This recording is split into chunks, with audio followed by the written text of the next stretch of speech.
Nataka tuende katika kitabu cha Mambo wa Nyakati 20.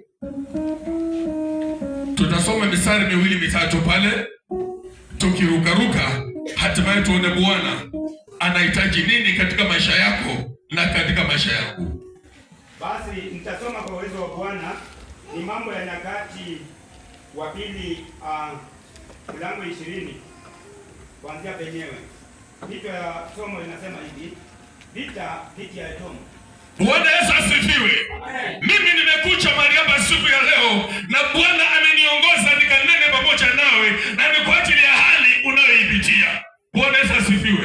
Kuna uwezekano huko mahali hapa, lakini kuna mambo yanayokuongesha katika maisha yako, na hayo mambo ndio mambo ambayo Bwana amenichalia ili nikaweze kunena nawe juu ya mambo hayo. Tusalimiane hewani. Bwana Yesu asifiwe. Unakaa katika maisha yako, lakini kuna vita unavyovipika, kuna mahangaiko unayopitia. Basi hayo mahangaiko ndio mambo ambayo Bwana amenichalia nikanene pamoja nawe. Twende mpendwa. Baada ya muda, majeshi ya Moabi na Amoni pamoja na baadhi ya Waamoni walifahamia Yuda. Bwana Yesu asifiwe. Haleluya. Hebu tusalimiane na wapendwa. Bwana Yesu asifiwe. Haleluya. Neno linatuambia kwamba ulianza maisha vizuri, ukaendelea vizuri, lakini ulifika mahali mambo ya dunia, vita vya dunia vikakuvamia. Sema haleluya. Mambo ya wakanga, mambo ya wachawi ilifika mahali ikakuvamia katika maisha yako. Bwana Yesu asifiwe.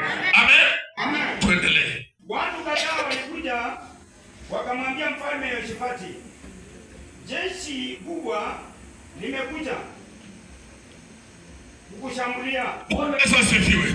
Lakini sasa tazama, wakati hali hii ilipokupata, kuna watu waliokuja wakasema na moyo wako, wakakwambia ya kwamba licha ya kwamba umekaa, lakini kuna jeshi kubwa ambalo limekuja kukuvamia katika maisha yako. Tuendelee. Kutoka Edomu, ng'ambo ya bahari ya Chumvi.